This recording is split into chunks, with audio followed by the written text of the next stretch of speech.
Amsterdam is a city known for its culture, its architecture, and its nightlife. But today we're going to escape into nature by birdwatching in one of its parks. Amsterdam's parks are full of birds, and if we sit quietly by one of the lakes, we'll be able to observe many different species. It's a warm summer's day, and the park is busy with dog walkers, runners, cyclists, families, people doing yoga and Tai Chi. Everyone is welcome here, and the birds are used to people and not afraid of the activity. This white wagtail tries to keep as close as possible to people, since people attract the insects on which it feeds. A grey heron is standing nearby, slowly pacing along the water's edge, watching for a fish. He is totally at ease with our presence, and walks within a few metres of us, almost touching distance. The heron's fishing strategy is simple. He waits. We will use a similar technique for finding birds. Sitting, watching, waiting. Other birds have approached the water. Egyptian geese. These water birds are small, extremely pretty, and not at all aggressive. This female seems to be only interested in her immaculate plumage. She is a mother, and her chicks approach the water's edge to take a drink. They have yet to acquire their mum's elegant looks, and are more interested in paddling in the shallow water. Egyptian geese are originally from Africa, and were considered sacred by the ancient Egyptians.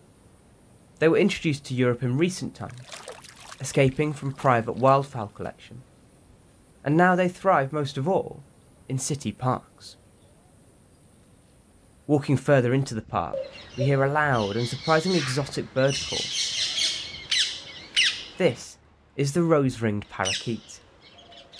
They're extremely loud and extremely green. Their brilliant, vivid colour flashes through the treetops.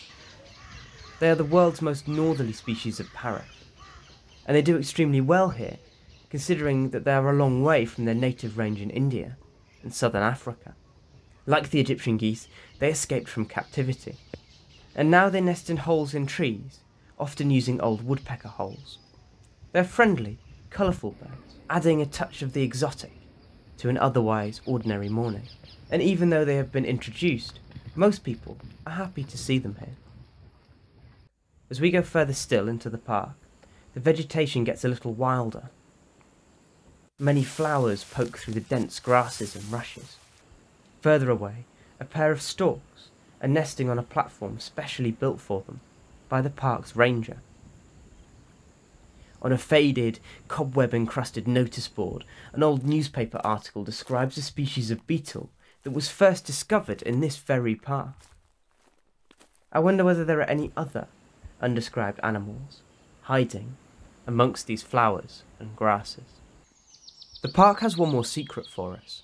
At the quietest lake, on the edge of the park, something is moving amongst the willows. A night heron, a mysterious bird that feeds under the cover of darkness and hides by day in trees. She has a youngster too, with mottled grey-brown plumage. Night herons are unusual birds here, so we are lucky to see them. In fact, we are lucky to be in such a beautiful park, and one home to so many different birds. Many people would walk through this city and think that it is devoid of wilderness. But we know that if we look carefully, we can find wilderness wherever we go.